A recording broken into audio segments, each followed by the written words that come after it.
Saya berterima kasih dan bersyukur pagi ini luar biasa. Saya merasakan hadirat Tuhan benar-benar nyata di jiwa saya. Jiwa saya sangat menyadarinya. 3 lagu pengantar, lagu spesial. Tadi benar-benar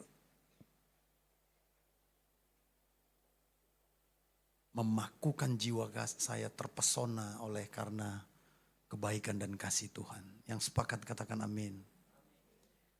Terima kasih seluruh pelayan-pelayan Tuhan. Saudara telah mengantar ibadah kita ini untuk menjadi alat penyembahan kita. Saya bangga hari demi hari kita bisa buat yang lebih baik dalam persekutuan kita. Jangan lupa nanti sore kita ada konser rasa ibadah. Sama-sama katakan konser rasa ibadah. Ya, kita sebut namanya spontaneous worship. Ya, saudara masih sempat undang relasi saudara. Ini pertama kali di Gereja Mas-Ven hari ke-7. Sekali lagi sama-sama katakan konser rasa ibadah. Ya, undang. Nanti di bagian terakhir khotbah ini, kenapa saya katakan konser rasa ibadah?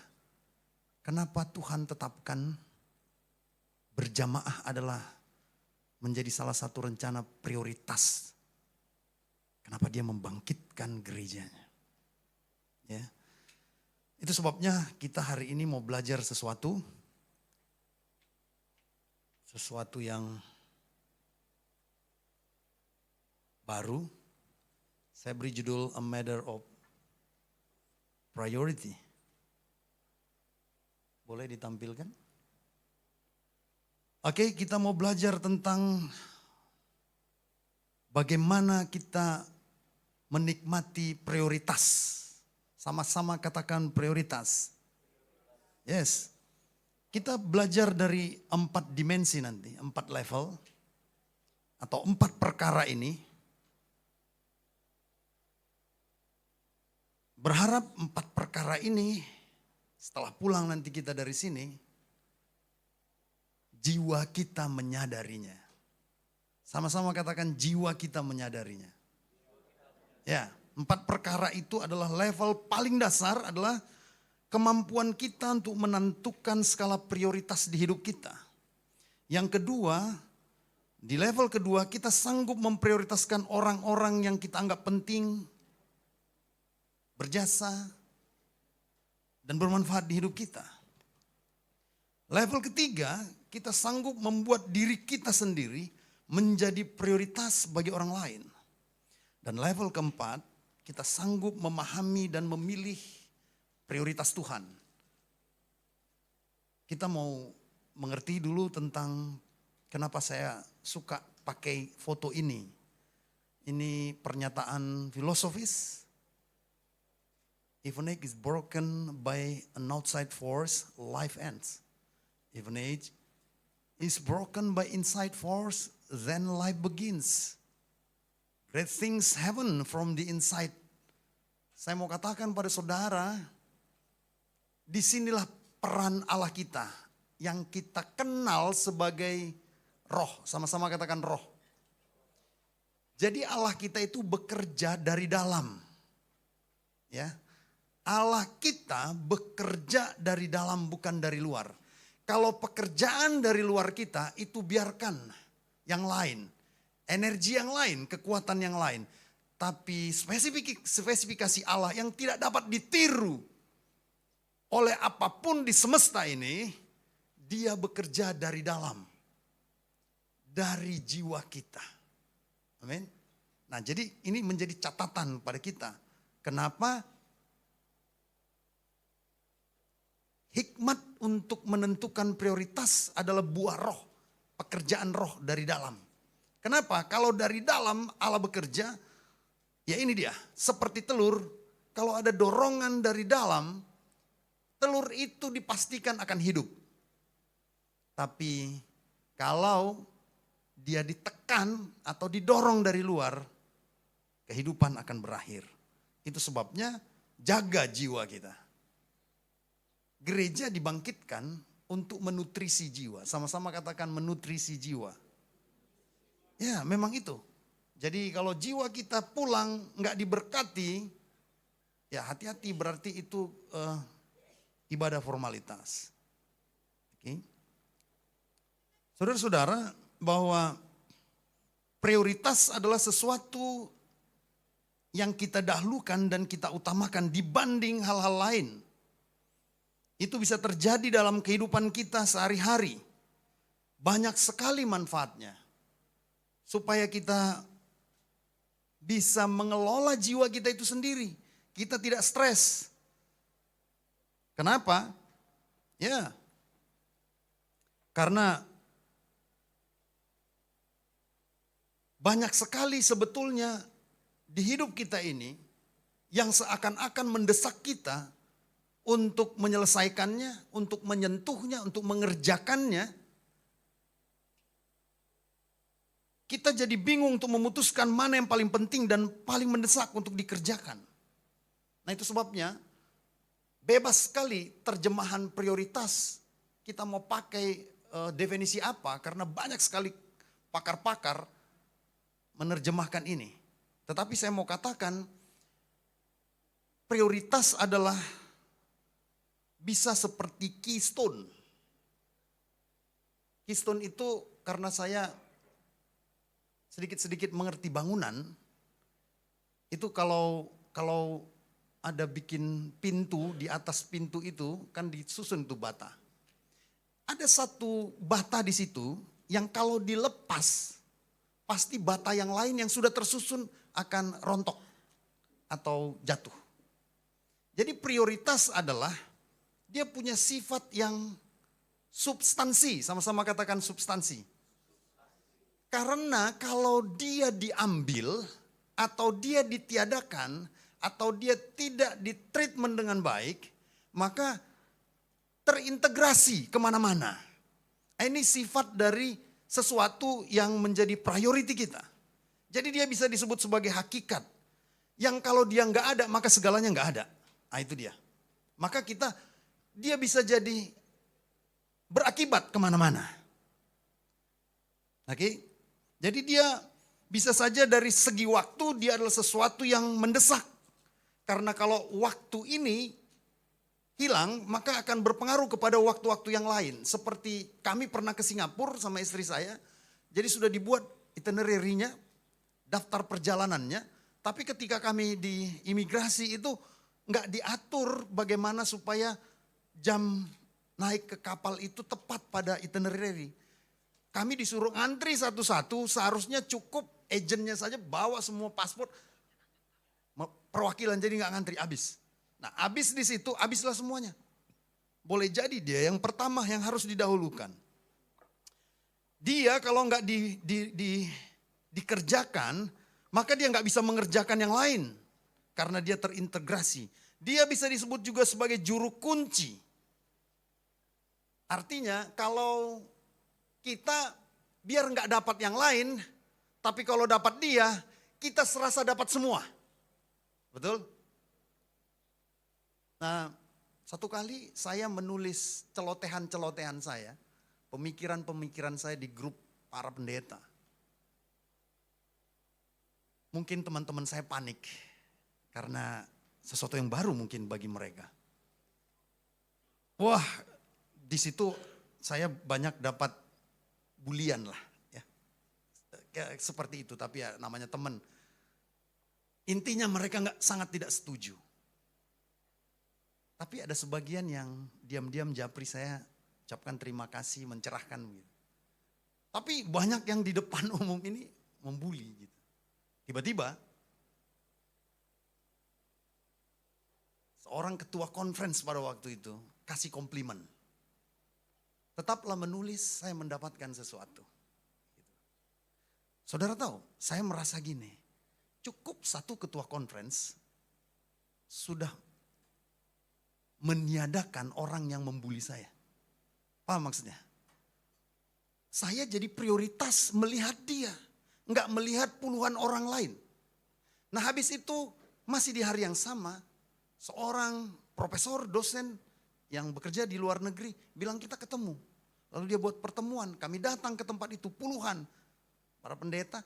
Lalu dia duduk dan dia tepat duduk di samping saya. Dan kalimat pertama ketika dalam pertemuan itu dia katakan, saya sependapat dan satu pijakan dengan apa yang ditulis pendeta Manuntun. Profesor para pendeta. Dari situ saya melihat, oh saya nggak perlu kecil hati, saya nggak perlu baperan. Ada puluhan orang, para pendeta mungkin yang mendiskreditkan, ngebully ataupun yang ngeceng-cengin lah. Karena cukup ketua conference dan seorang profesor pengajar para pendeta, kalau sudah bila baik-baik saja maka saya terhibur oleh karena itu. Nah, itu akan menyedot perhatian kita. Jadi dia sebagai penyebab dan berdampak. Bahkan dia bisa menopang lebih banyak atau seluruhnya. Sekali lagi ya, kalau dia nggak ada, maka yang lain bisa nggak jadi perhitungan kita. Tapi kalau ada, ya udah. Sama seperti mama saya berjualan dulu ya, Mak. Dia ada istilah begini. Jadi ada barang-barang sebagian itu yang cuma nambah-nambah, apa istilahnya itu ya? Jadi bukan menjadi produk utama. Nambah-nambah aja gitu. Nah jadi dia nggak harus untung dari situ. Yang penting orang kenal bahwa itu toko tempat penjualan produk utama itu. Jadi kenapa? Karena prioritas utama atau a matter of priority itu. Sometimes kita karena punya satu tujuan. Kita mengerti kenapa kita pilih ini karena tujuannya ini. Oke? Kenapa saudara datang ke TFC? Kalau saudara mau nonton, saudara salah dengan tujuan kami mendesain gereja ini. Tapi kalau saudara datang mau menyembah, saudara menjadi orang yang tepat untuk stay lama-lama di sini. Dan terlibat dalam desain ini. Amin. Karena tujuan kita menyembah, itu sebabnya kenapa kita bikin musik dan lagu, terutama penghantar menu utama yaitu firman Tuhan yang diwartakan dari atas mimbar ini, didesain seperti ini. Ini para pemusik bagus-bagus, bukan gak ngerti musik yang bisa bikin kita jingkrak-jingkrak dan bisa bikin kita, dan jangan lupa ini pendeta ini mantan dari rocker ya dulu. Saya ikut festival band dan dapat best player pernah. Jadi kita tahu bikin itu. Tapi karena kita tahu apa itu penyembahan, kita mengkoneksikan jiwa kita kepada yang ilahi. Nah kita bikin begini. Siapa yang merasa nyaman tadi mendengar musik dari awal sampai akhir? Boleh angkat tangan? Yes, lihat ketua Donald nih. Wow, memang itu. Jadikan jiwamu yang menyadari semua itu menjadi alat penyembahan. Mazmur Daud katakan, Mazmur 139 tuh nanti boleh saudara lihat. Katanya dia kagum karena dia mengingat kejadiannya begitu dahsyat dan ajaib. Sekali lagi, dahsyat dan ajaib. Nah kalau kita flashback, dahsyat dan ajaib, yang mana yang maksud Daud? Yang mana menurut saudara maksud Daud? Kalau kita pergi ke awal-awal penciptaan, Tuhan menciptakan manusia. Manusia diciptakan dari debu tanah, dibentuk sedemikian rupa.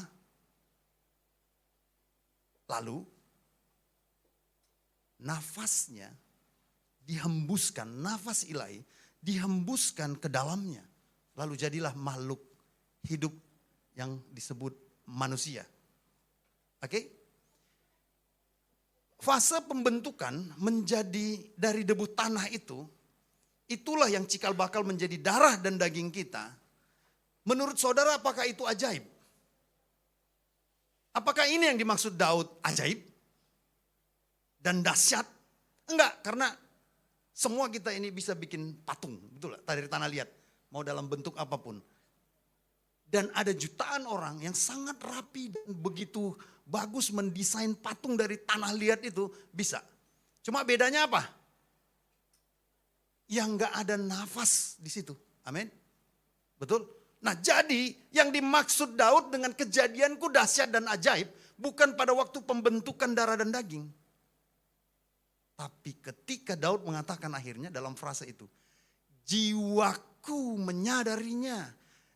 Yang disadari oleh Daud adalah bukan pembentukan darah dan daging, tetapi roh. Amin. Nafas Allah yaitu roh Allah dihisapkan ke dalam tanah liat itu atau tanah itu, debu tanah itu. Akhirnya debu tanah itu yang tadinya cuma sekedar patung menjadi makhluk hidup seperti kita. Amin. Di situ dahsyatnya. Setiap orang yang jiwanya menyadari itu, maka dia sedang menyembah Allah. Amin. Dia sedang beribadah. Amin. Jadi penyembahan yang menggunakan jiwa menyadari kedahsyatan Tuhan, yaitu nafasnya di hidupnya, adalah ibadah yang sejati. Yang sepakat katakan amin. Yes, itu dia. Nah jadi sekarang kita lihat saudara-saudara. Yang pertama level paling dasar, kemampuan kita menentukan skala prioritas di hidup kita. Ini level paling dasar. Walaupun tadi sudah saya terangkan, ya, itu definisi prioritas yang sangat kompleks tadi. Ternyata ketika kita menentukan prioritas mana, itu dasar baru. Ya, yes, paling dasar itu. Contoh, saya dari 8 obat alami yang digaungkan oleh gereja Advent ini. Hafal ya semua ya, 8 obat alami. Air, udara, makanan, minum, nutrisi, exercise, apalagi istirahat, sinar matahari dan lain sebagainya. Saya prioritaskan exercise. Itu nomor 1.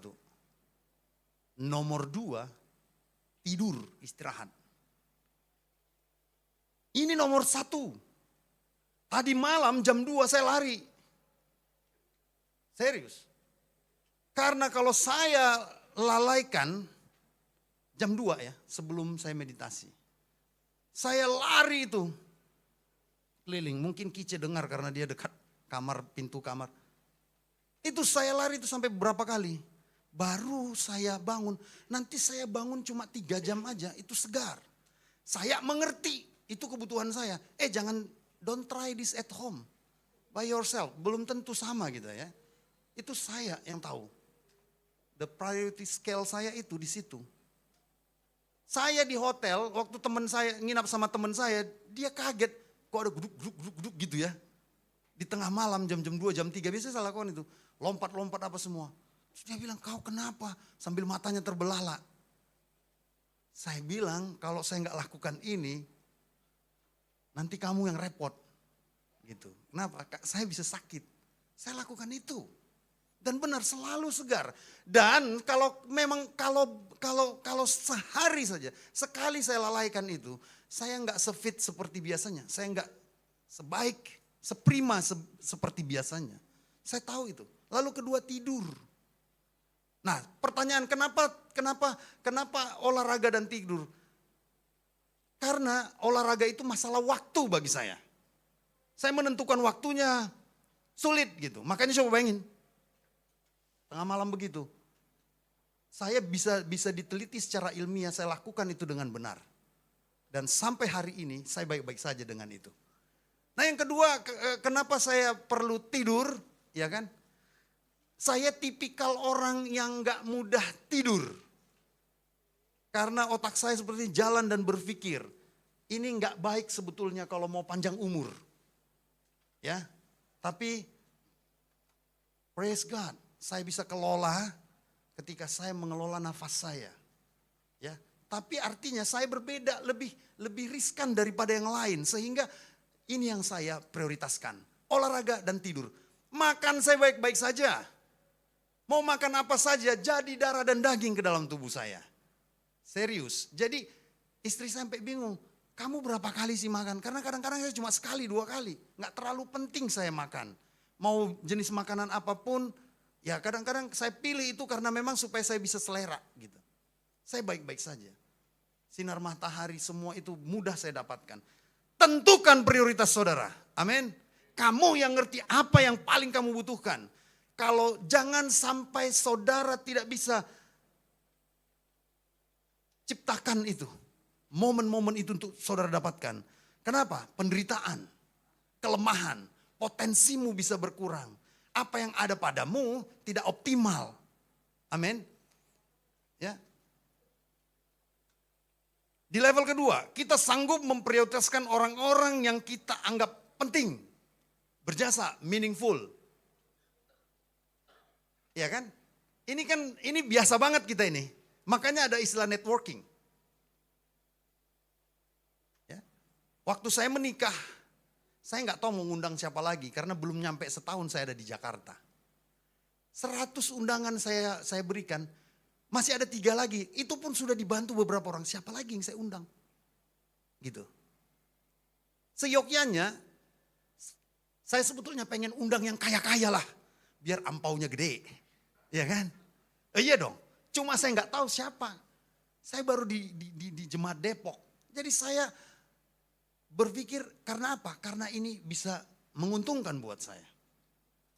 Betul nggak? Nah, kita paham itu. Bagaimana kita memprioritaskan orang lain. Ya kan? Mungkin oleh jabatannya yang tinggi. Mungkin oleh pengaruhnya, otoritasnya, influence-nya. Kita selalu dahulukan mereka. Dan jangan heran, ada beberapa orang saya lihat. Ada banyak kita mungkin. Ya, di telepon-telepon gak diangkat-angkat. Tapi tiba-tiba ada seseorang kita kenal. Dia sekali telepon diangkat kok. Kenapa gitu? Kenapa? Actually, we are not too busy. Kita sebetulnya nggak terlalu sibuk, tapi karena kita tahu siapa yang kita prioritaskan. Betul nggak? Nah, kalau saudara masuk daftar orang yang mesti 10 kali saudara telepon, nanti di level ketiga. Ya. Kenapa saudara nggak jadi prioritas orang itu? Gitu. Tapi yang pasti, kenapa kita piawai di situ? Ya kan? Oh, ini nggak menguntungkan nih, gue habis waktu ini. Kalau ngomong sama dia nih, ini, ada lagi yang aku mau tetapkan orang-orang yang terkoneksi denganku, orang-orang yang jauhlah dari sifat toksik. Kalau dia udah ngomong gitu, kok telinga kita panas gitu ya. Nah, kita prioritaskan itu orang-orang. Ya. Nggak salah, serius, nggak salah. Tapi yang saya mau katakan, tambahkan sedikit lagi. Dari ketika kita bisa mempetakan orang-orang yang bermanfaat di hidup kita. Tapi kalau ada orang-orang yang mungkin dimarginalkan di sekelilingmu. Dia datang kepadamu. Tundukkan hatimu dan tubuhmu. Mungkin dia butuh bantuanmu. Amin. Oke, yang ketiga. Level ketiga kita sanggup membuat diri kita sendiri menjadi prioritas bagi orang lain. Wow, kan makin naik ya. Tingkat kesulitannya makin tinggi ya. Dari yang pertama, kedua, sekarang tingkat kesulitan lebih tinggi. Pendeta gampang sekali membuat orang lain menjadi prioritas. Ya tinggal lihat jabatannya apa, seberapa banyak uangnya, seberapa terkenal dia, seberapa besar pengaruhnya. Ya kan? Tapi bagaimana kalau kita yang jadi prioritas di mata orang lain? Apa yang harus saudara lakukan? Tapi ini dulu, mana yang lebih penting menurut saudara? Memprioritaskan orang-orang yang terkenal, terkaya, terpenting dan berjasa, atau membuat dirimu prioritas bagi orang-orang sekelilingmu? Mana yang lebih penting? Mana yang lebih penting? Ya penting, itu penting. Yang paling penting ini, jangan cuma melulu memprioritaskan orang, tapi kita pun harus menjadi nasabah prioritas mandiri. Sorry, bukan mau iklan. Siapa yang nasabah prioritas di sini? Oh enggak ada yang, jangan angkat tangan. Itu, kenapa kita enggak memprioritaskan diri? Gampang kok. Dapat tanda pengenal prioritas. Ya nabung aja kayak Pak John Wayne mungkin ya. Punya tabungan 5M udah jadi nasabah prioritas dia. Ya kan? Berarti apa? Harus ya buat hidupmu makmur. Sama-sama katakan makmur.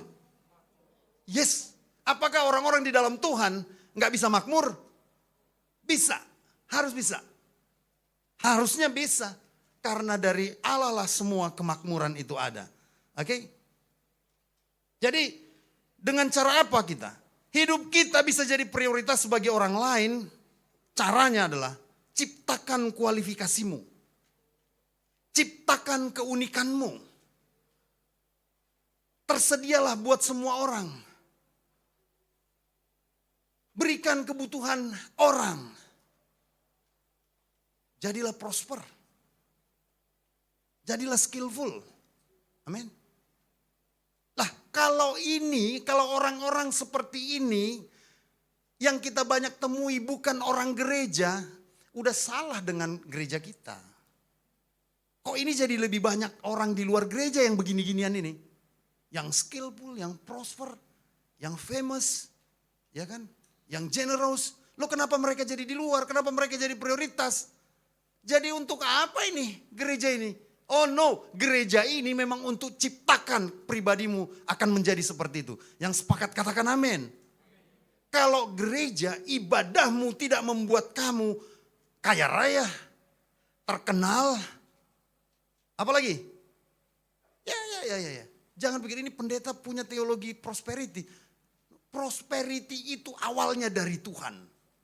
Iblis yang menyalahgunakannya. Jadi semua yang berasal dari Tuhan yang gak pernah diciptakan iblis, sepatutnya seyogyanya kita yang memulainya. Amin. Ya saya tahu maksud saudara. Ya salah. Kalau kita kaya tapi tidak rendah hati. Suka menindas, merendahkan orang lain. Gak usah ngomong gitu. Itu udah jelas gak masuk dalam kategori ini. Tapi orang yang kaya, orang yang ternama, orang yang punya jabatan, orang yang punya title, itu didapatkan dengan apa? Dengan penyerahan kepada Tuhan, harusnya. Amin. Jadi, ciptakan kualifikasimu. Ciptakan keunikanmu. Buat orang segan menggantikanmu. Buat orang merindukanmu setiap saat. Jadi biar kamu diprioritaskan. Mau jalan-jalan kemana? Panggil dia. Panggil dia. Kenapa? Nggak ada dia nggak rame. Kenapa? Karena suka ngebanyol gitu. Ngebanyolnya elegan. Keren, bikin kita ketawa-ketawa sukacita. Kan itu nggak harus kaya. Betul nggak? Jadi kalau saudara anti kekayaan silakan gak apa. Tapi ciptakan suatu potensi. Keluarkan potensi di dalam dirimu yang bikin orang butuh kamu. Gitu.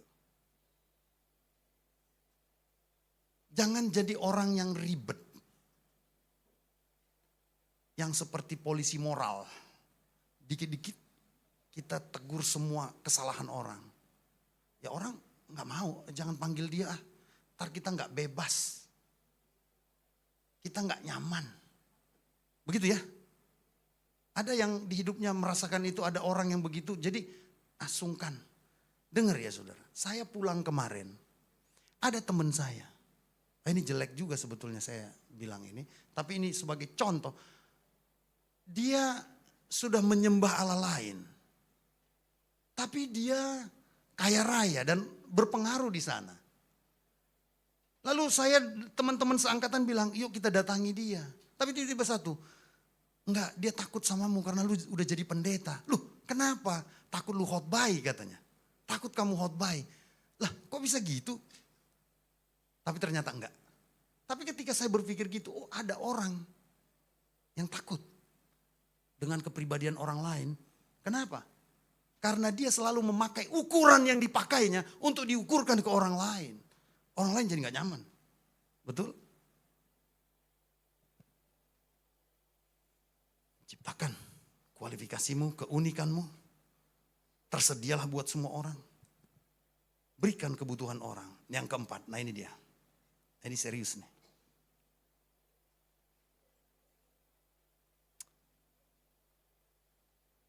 kita sanggup memahami dan memilih prioritas Tuhan. Siapa tadi di pagi mendengar ringkasan Bible Meditation? Berapa banyak dari saudara yang mendengar itu? Gini, setiap saat saya diberi pertumbuhan, pengertian, hikmat tentang kehendak Tuhan oleh Tuhan. Loh kok gitu pendeta? Bukannya pendeta udah tahu lama? Enggak. Saya memastikan kepada saudara, saya jadi pendeta pun setiap saat dipertumbuhkan oleh Tuhan. Even dalam pengertian. Saya senang baca tulisan mana Elisa Sagala, enggak ada dia. Oh ya, dia bilang bahwa saya sepakat itu dan saya di frekuensi itu. Makin lama dia membaca kitab suci, akhirnya loh dia kembali ke old school jadinya. Yang tadinya kita kok nggak begitu harusnya gitu ya. Saya pun demikian. Itu artinya kita jadi mengerti kedaulatan Tuhan sejak awal itu. Memang seharusnya kita akui. Begini. Kalau saudara baca, lihat Bible Meditation yang saya buat ringkasan, nanti dengar lagi di rumah ya. Sebelum diberikan 2 loh batu,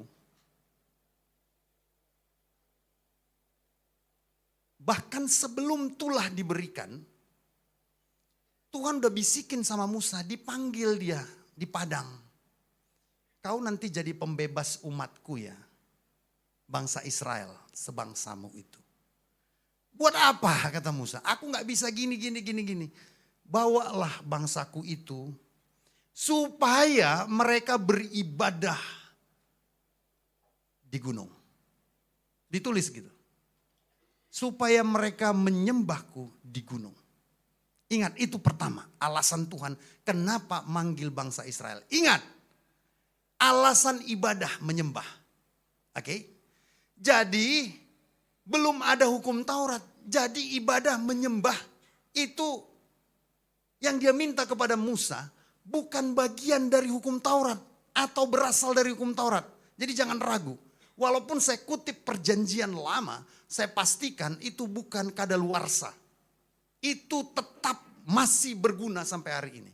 Nah, singkatnya dia utuslah kepada Firaun. Lalu perkataan yang diucapkan Musa kepada Firaun persis seperti itu. Perkataan yang diucapkan Musa kepada Firaun, oh enggak ada di sini, sorry. Dia bilang, lepaskan bangsa itu supaya mereka beribadah. Oke. Nah, tapi Firaun kan enggak mau. Sampai pada akhirnya tulah-tulah itu, setiap tulah 1, 2, 3 sampai seterusnya, ada kata-kata setiap deal kepada Firaun. Hello Firaun, sebelum tulah satu ini. Sebelum terjadi tulah. Itu jelas dikatakan. Lepaskan bangsa ini, umatku ini, supaya mereka beribadah di padang atau di gunung. Dan supaya anak sulungmu tidak mati. Katanya, barterannya atau konsekuensinya jelas disebut. Supaya anak sulungmu tidak mati. Paham dulu ya. Nah, tulah pertama diberikan. Wah benar rupanya. Akhirnya Firaun oke lah lepas, dilepas. Tapi mungkin berlogika lagi dia. Berasional lagi. Kenapa ya gue lepas? Kenapa ya begini-begini? Akhirnya dia menyesal lagi, datang lagi. Nah tulah kedua dibilang lagi. Lepaskanlah supaya kami beribadah. Nanti akan datang lagi tulah ini. Nggak mau. Akhirnya tulah datang baru dilepas. Tapi setelah lepas ditangkap lagi. Diurungkan lagi. Begitulah sampai ke 9 kali. Jadi bayangin banyak sekali itu. Ancaman seperti itu. Ada 12 kali akhirnya frasa ini dibilang. Lepaskan bangsa itu, bangsaku supaya mereka beribadah. Ya, beribadah. Lalu setelah lepas, setelah tulah ke-10 lepas, anak sulung mati.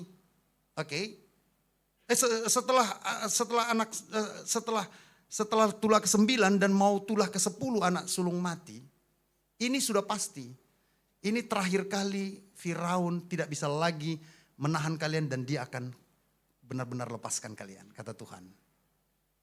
Oke.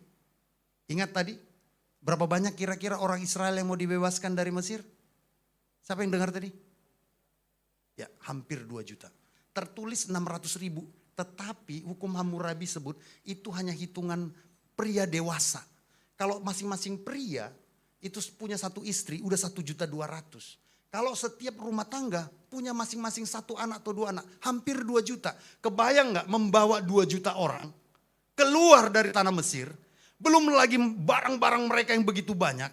Belum lagi jarahan-jarahan mereka yang diberikan oleh orang Mesir kepada mereka. Belum lagi ternak lembu, sapi, kambing, domba mereka yang begitu banyak. Dan ditambah lagi orang-orang bangsa lain juga bergabung sama mereka. Jadi memang benar-benar itu 2 juta. Bagaimana membawa 2 juta? Tadi videonya bagus sekali sudah dibuat Pendeta Tulus. Itu visualisasinya pas sekali. Nanti habis ini, nanti sampaikan di grup, harus didengar semua orang. Dan saudara tahu, yuk sama-sama coba tumbuhkan sense leadership saudara. Jiwa pemimpin saudara. Siapapun saudara. Coba pikirkan. Ketika sudah di ambang pintu gerbang tanah Mesir, mereka mau keluar. Saudara sebagai pemimpin, sebetulnya saudara butuh apa untuk membawa bangsa itu yang begitu banyak? Saudara butuh apa? Butuh apa? Ya butuh cara dan strategi pendeta, itu dong. Bagaimana membawa ini? Di sana dikejar-kejar, betul nggak? Mau dikejar-kejar sama Firaun yang sudah menyesal melepaskan. Di depan ada Moab, ada Edom, ada Kananit yang kejam-kejam pula siap menghadang mereka. Nah mereka sebagai pemimpin atau seperti Musa, saudara butuh apa? Harusnya butuh fasilitas, ya kan? Otoritas, kekuatan, fasilitas prasarana, strategi dan cara, betul nggak? Tapi coba lihat sabda Tuhan keluar kepada bangsa itu. Didengar bangsa itu. Nanti bacalah dalam Keluaran pasal 5. Ternyata bukan tentang semua itu. Dan gak pernah disinggung semua itu. Tahu gak apa? Udah dalam keadaan genting itu. Malah memberikan 2 petunjuk. Petunjuk apa? Ibadah. Merayakan Paskah. Dan merayakan roti tak beragi. Coba saudara udah gak makan, coba saudara udah berhutang, dikejar-kejar debt collector, diteror, lalu saudara datang ke pendeta, masih diajak ibadah. Padahal datang ke pendeta mau pinjam duit, pinjam 5 juta aja pendeta supaya gak dikejar-kejar lagi.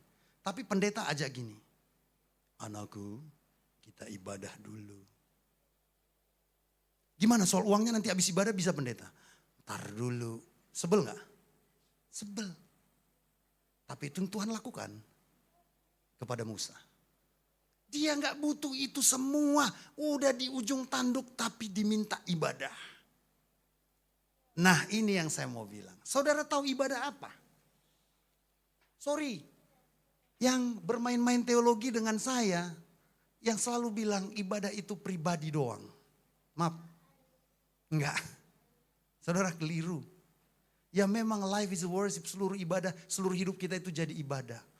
Tapi ini saya mau katakan. Yang dimaksud Tuhan bukan ibadah pribadi. Bukan juga ibadah keluarga. Serius bukan. Tapi ibadah berjamaah. Bersama umat. Dalam kumpulan. Yang lebih dari 2-3 orang. Ternyata itu maklumat Tuhan sebelum diberikan hukum Taurat. Itu masih dalam zaman kasih karunia. Sama-sama katakan masih dalam zaman kasih karunia. Yes. Ternyata itu penting. Kenapa? Saya buat tadi alasannya 2. Padahal mereka butuh makan minum. Mereka butuh perlindungan. Mereka butuh apa lagi? Butuh strategi. Butuh hikmat dan ilmu untuk mengelola tanah Kanaan yang akan mereka masuki, yang banyak susu dan madu dan kekayaan-kekayaan alamnya. Harusnya Tuhan bersabda tentang itu semua. Tapi enggak, Tuhan bersabda tentang ibadah. Malah dia bilang begini, gimana mereka udah kejar-kejar? Musa sampaikan, Tuhan bilang, kamu diam aja, ibadah aja. Nanti aku yang berperang lawan mereka. Wow, serius. Ini Ini serius. Saya pun terpukul nih. Saya dulu nggak menganggap ibadah jamaah itu yang paling utama. Ternyata sama utamanya dengan ibadah pribadi. Sama, serius. Karena ternyata dari kenikmatan mereka beribadah, lahirlah kekuatan untuk menerima segala keperluan-keperluan mereka. Sebut semua itu tadi. Setelah mereka ibadah, akhirnya mereka menemukan kasih karunia demi kasih karunia, kasih karunia demi kasih karunia. Terus keajaiban demi keajaiban. 10 tulah mereka saksikan, 10 berkat mereka terima juga. Sebelum semuanya ini, 10 berkat ajaib itu mereka temukan itu sebelum semuanya hukum Taurat diberikan. Itu baca nanti dari Keluaran pasal 13 sampai pasal 18. Itu ada 10 berkat juga. Memaniskan air di Marah. Memberi burung puyuh, mana, semuanya diberikan satu persatu kepada bangsa Israel. Semuanya ada. Tapi yang pasti, yang menghalangi ibadah berjamaah, Firaun telah memanggil semua kutuknya, penderitaannya kepada dirinya. Ya. Nanti baca baik-baik Keluaran pasal 5. Sama-sama katakan Keluaran pasal 5. Saudara harus baca. Sebab suatu saat saudara dihadapkan kepada situasi itu. Pasti ini bukan puing-puing dari hukum Taurat yang telah menjadi kutuk. Tapi ini masih dalam zaman kasih karunia. Keluaran pasal 5. Menghadap Musa dan Harun kepada Firaun. Meminta supaya bangsa itu dilepaskan. Tapi Firaun tuduh. Dia bilang lepaskan bangsa itu karena kami mau beribadah. Alasan ibadah itu Firaun sebut. Enggak, itu kamu menipu. Lalu kedua kali dia sebut. Itu alasan supaya kamu bermalas-malasan. Akhirnya Firaun menambahkan lagi pekerjaan itu. Dan ajaibnya bagian yang ketiga lebih parah lagi. Di Keluaran pasal 5 itu. Firaun bukan hanya memperberat menambah pekerjaan. Tapi mencabut sebagian gaji mereka. Gajinya dibayar dengan jerami. Akhirnya jerami gak dikasih. Tapi pekerjaan bertambah. Tujuannya supaya mereka tidak bisa beribadah. Dan semakin hidupnya berat. Lalu dia menjadi tawanan dan terus akan memberi keuntungan kepadanya. Serius. Ini yang terjadi. Firaun lakukan itu. Di zamannya. Jadi ternyata itu. Kenapa itu disebut menjadi prioritas? Saya lewatkan saja bagian ini. Lihat ini. Ini kalau kita mengerti yang menjadi prioritas Tuhan, itulah yang tertinggi di hidup kita. Kenapa? Kenapa? Karena kita mendapat sumbernya. Bukan berkatnya. Amin. Prioritas tadi apa? Yang kalau nggak ada dia, nggak ada semuanya. Itu definisi prioritas, betul? Carilah dahulu kerajaan Allah. Sebab itu janganlah kamu khawatir. Dan berkata apa yang akan kami makan, apa yang akan kami minum, apa yang akan kami pakai. Semua itu dicari bangsa-bangsa, sama-sama katakan. Yang tidak mengenal Allah. Like what the heathen do, the paganism do. Kalau kamu khawatir tentang apa yang kamu makan, apa yang kamu minum, apa yang kamu pakai, ya kamu sama dengan penyembah berhala. Belum penyembah Allah. Akan tetapi Bapamu yang di sorga tahu bahwa kamu memerlukan semuanya itu. Tapi sama-sama baca 1-2 ya. Carilah dahulu kerajaan Allah dan kebenarannya, maka semuanya itu akan ditambahkan kepadamu. Saudara mengerti enggak ini? Merenungkan ini enggak? Atau ternyata saudara formalitas saja baca ini semua. Saudara enggak pernah beriman di atas firman Tuhan ini. Karena mungkin saudara sudah dibikin berlogika, berrasional seperti Firaun. Seakan-akan segala sesuatunya datang dari kekuatannya. Itu sebabnya dia selalu menyesal. Bolak-balik menyesal melepaskan bangsa Israel. Tangkap lagi. Udah dilepaskan, tangkap lagi. Karena berpikir, enak aja. Kayaknya mereka bohong deh. Seakan-akan dari Tuhan semua ini. Kalau aku gak kerja, kalau aku gak buat strategi ini, kalau aku gak pikirkan dengan keras, kalau gak aku membangun lobi sana, lobi sini, gak mungkin ku dapatkan semuanya ini. Tapi ini firman Tuhan bilang begitu. Apa itu kerajaan Allah? Bicara soal kerajaan Allah berarti bicara tentang rajanya. Amin. Dan kebenarannya. Kebenaran apa yang dimaksud? Kebenaran tentang raja itu. Apa kebenaran tentang raja itu? Keinginannya, kehendaknya. Kehendaknya bilang begini, kamu ibadah dulu. Ibadah dengan iman dan sungguh-sungguh. Nanti ibadahmu itu, ibadah yang kau haturkan dengan iman akan mengerjakan semua keperluanmu. Sama-sama katakan semua keperluan kita. Yes, tapi yang itu gak ada. Tapi kami diberkati pendeta. Kami ada ini, ada itu. Gak seperti pendeta. Miss Queen. Kami kaya pendeta. No. Jangan ngomong gitu. Karena gak ada lagi yang lebih kaya dari Firaun waktu itu. Tapi dilululantakkan. Dan yang paling menyakitkan itu. Anak sulungmu mati, kata Tuhan.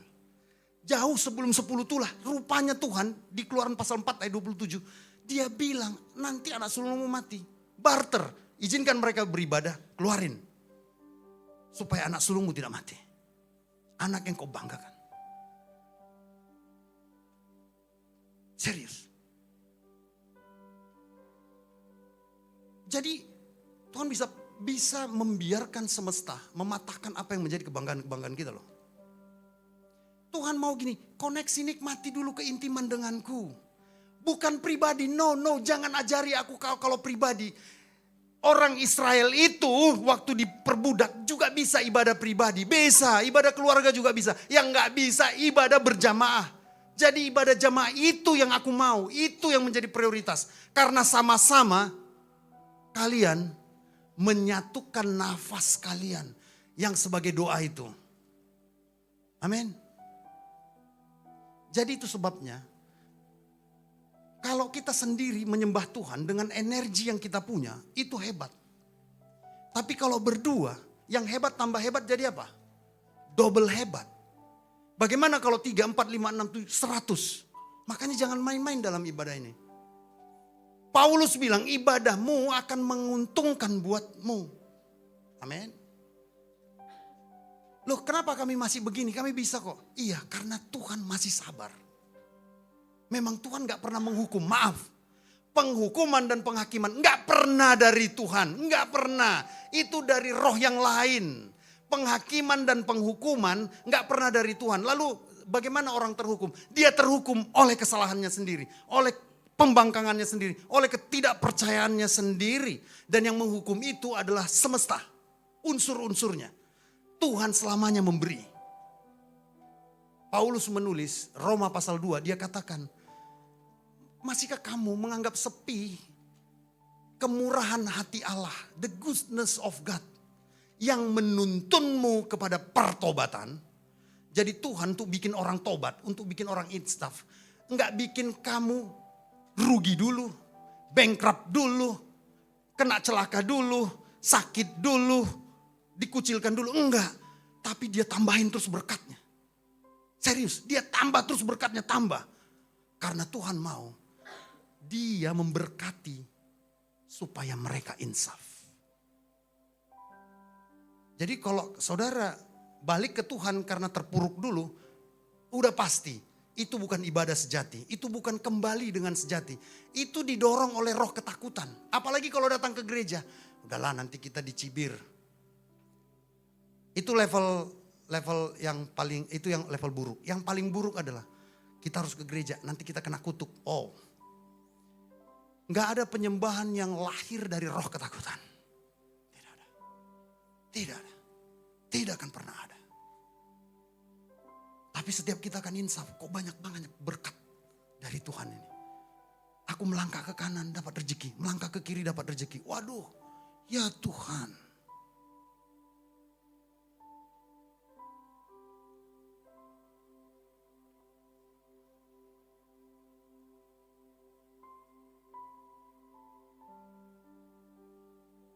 Ini nih, ini saya bahas kapan-kapan aja. Jadi, apa artinya maka ditambahkan kepadamu? And will added to you. Terjemahan lain, will be minister to you. Maka semesta akan melayanimu, itu dia. Carilah dahulu kerajaan Allah dan kebenarannya, maka segala sesuatunya, apapun.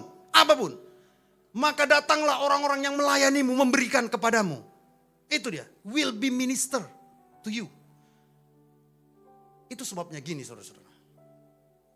Saya ngobrol dengan Pak Elisa, ngobrol juga dengan Ketua Donald. Saya itu jadi kebiasaan, jadi terbentuk pola di jiwa saya. Tadinya setiap 12:30 saya meditasi. Sekarang saya rubah jadi jam 4. Saudara tahu, saya meditasi itu menggunakan nafas saya untuk menyadari Tuhan. Saya pasang musik yang teduh. Dan hasilnya saudara, saya merasa setiap hari itu sinkronis gitu. Selaras.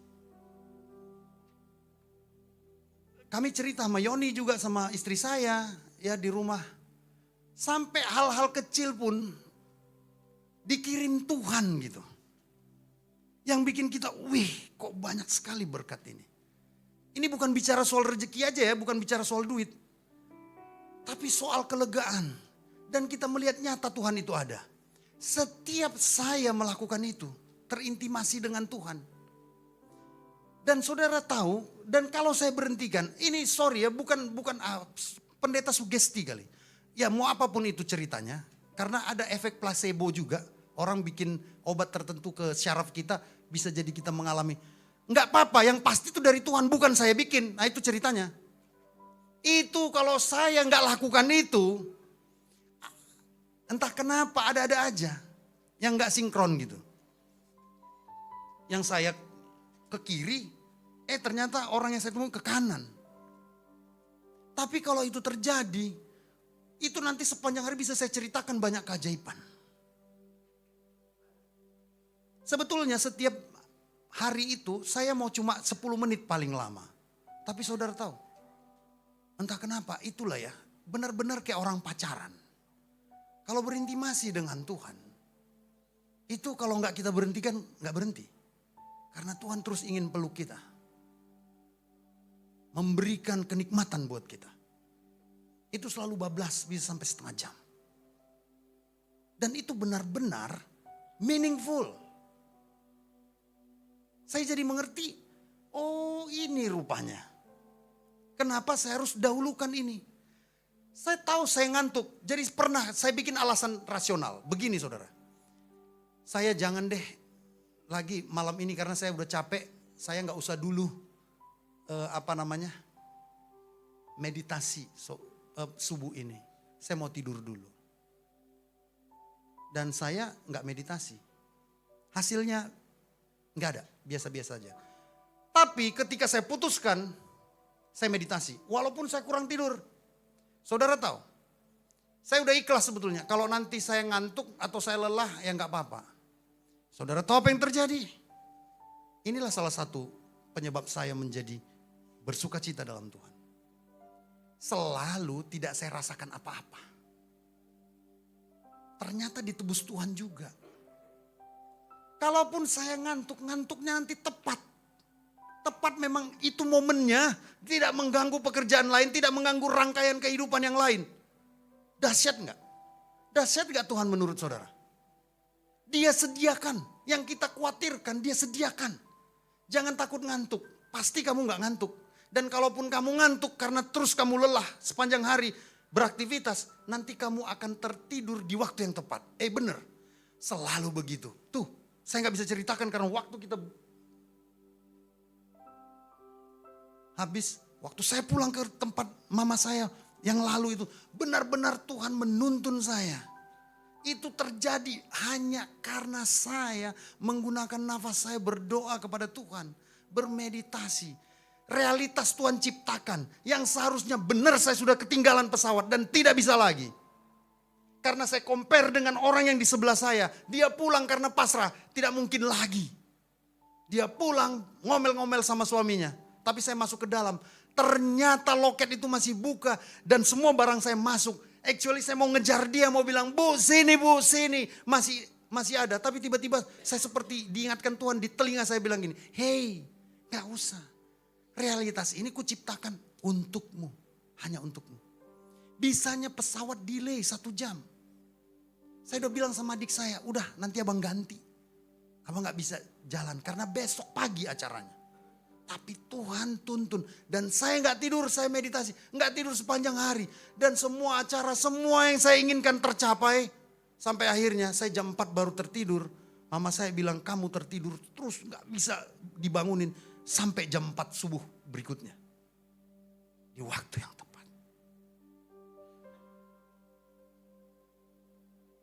Saya nggak percaya kalau ini hanya terjadi pada saya. Tapi kepada saudara semua.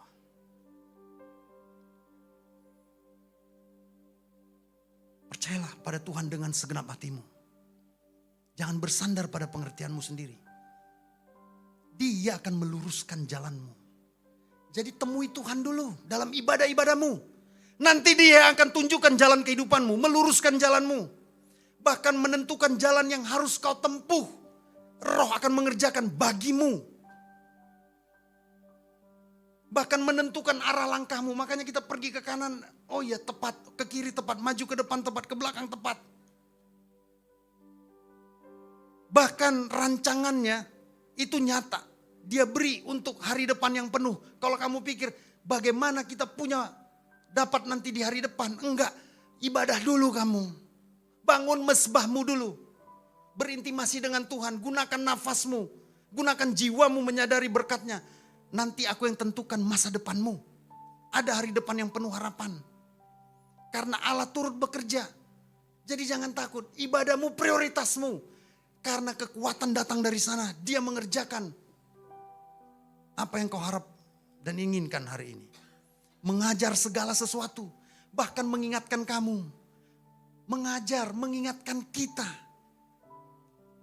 Bahkan dalam kesalahan ini ya. Sekalipun dalam kesesakan dan kesalahan kita sendiri. Lihat ini. Dia akan mengaruniakan apa yang harus kita katakan. Apa yang harus kita perbuat. Saat itu juga. Saudara yang merindukan 4 perkara prioritas ini. Angkat tanganmu. Angkat tanganmu di atas tempat dudukmu. Afirmasi bahwa kau berhikmat menentukan prioritasmu. Semua yang ada dalam kehidupanmu, memilih jodohmu, memilih pekerjaanmu, memilih apa yang mau kau bawa menjadi fasilitas di dalam rumahmu, menentukan pendidikan anak-anakmu. Biarlah itu jadi padamu hari ini. Afirmasi, angkat tanganmu. Afirmasi kedua, kamu akan bertemu dengan orang-orang yang meaningful selalu. Yang bermanfaat, yang berjasa. Orang-orang yang diprioritaskan dunia. Kamu akan dipertemukan dengan langkah kananmu. Dengan hikmatmu, kau akan bertemu dengan orang-orang yang menguntungkan saja buatmu. Afirmasi yang ketiga, kamu akan menjadi prioritas dari semua orang.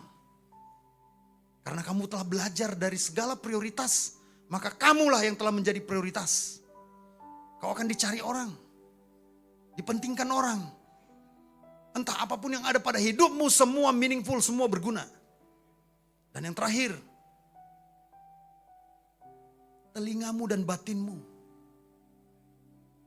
mengerti dan percaya apa yang menjadi prioritas Tuhan, maka segala berkat disempurnakan oleh hubunganmu dengan Tuhan. Ya Tuhan, teguhkanlah doa-doa kami ini. Nyatakanlah, genapilah di dalam diriku dan seluruh hidup saudara-saudaraku saat ini. Kami percaya, kami pasti menerimanya. Di dalam nama Yesus Kristus kami berdoa. Amin. Haleluya.